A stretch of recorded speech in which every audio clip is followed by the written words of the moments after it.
We're kicking off the first series in this channel, and it's going to be called Echo Matchups Breakdown. So sit back as we dive deep into this first video. In this video, you're going to learn how to beat Azir players in Silver, where most of League players belong.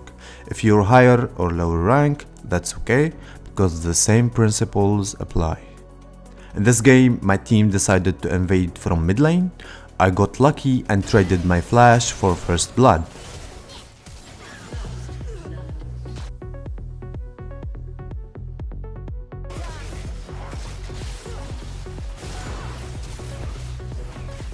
Then helped my team before teleporting to lane with a Dark Seal item advantage. When I got to lane, my initial plan was to shove the wave since Azir hadn't teleported yet. However, the moment he used his teleport to return, I shifted gears. Here's the first thing you need to know about this matchup. Azir can harass Echo from a safe distance, and he will look to farm in the early phase until he gets his items to become strong in the late game. Echo, on the other hand, is a melee champion with high mobility. He needs to trade as much as possible early, allowing him to roam and impact the map quickly. For the runes setup, I personally think Halo Blades is the best rune for Echo in this matchup. It's perfect for trading because it lets you go in and out quickly, giving Azir less time to trade back or escape. The first rule to win in this lane is to match Azir's push. Here's why. If you shove the wave under Azir's tower, which is something unlikely to happen, Azir can freeze and harass you from the safety of his tower. However, if Azir pushes you under your own tower, he'll poke you relentlessly while you try to farm. Instead, aim to keep the wave frozen in the middle of the lane.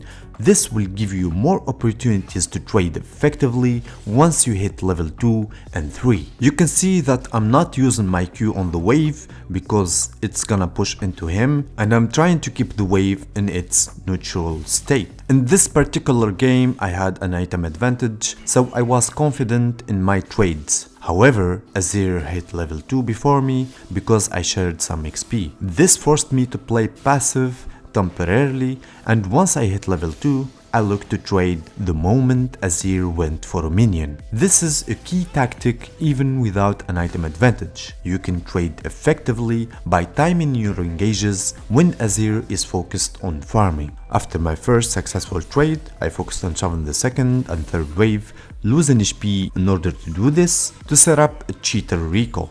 And here's why this is important. When you recall after pushing, you'll return to lane with better items, making you stronger than Azir. Meanwhile, the wave will slow push back towards your tower, allowing you to freeze it and zone Azir from farm. In this game, I bought boots and refillable potion to chase Azir down and sustain in lane. When I returned, the wave was perfectly slow pushing into me, and I was getting ready to freeze it near my tower. And this put Azir in a terrible position. If he stayed, he'd be low on mana and HP, making him vulnerable. If he left to recall, he'd lose an entire wave of minions because of the freeze. So by doing a cheater recall, we made Azir be in a lose-lose situation. You should punish Azir every time he steps up to farm. If he uses abilities to clear minions, that's your cue to all in. I traded with him aggressively, using my boots to chase him down and secure a kill. Here's why this sequence is so effective. Echo's cooldowns are shorter than Azir's early on, so you can go for extended trades and secure kills. The wave was still slow pushing into me, so I didn't need to shove, so I took a quick recall, returned to lane, and froze the wave again. Azir returned to lane with no choice but to overextend for farm by repeating the same strategy, zoning him, punishing his mistakes, and maintaining wave control. I continued to stack my Dark Seal and built a massive lead.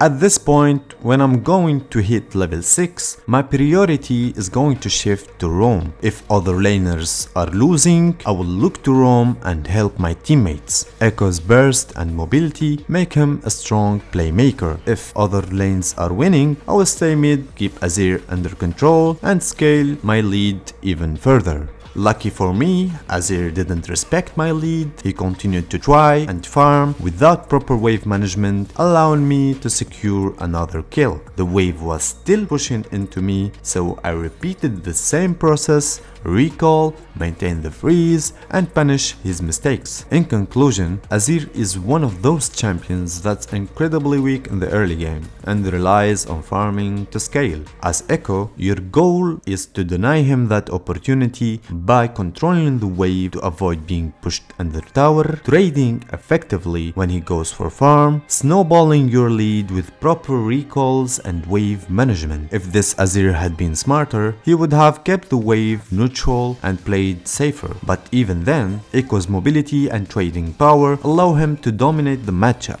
Alright guys, one more last thing, I'd like to hear from you in the comments what matchup you want me to do next. Don't forget to subscribe and leave a like. Thank you also for watching, I'll see you soon.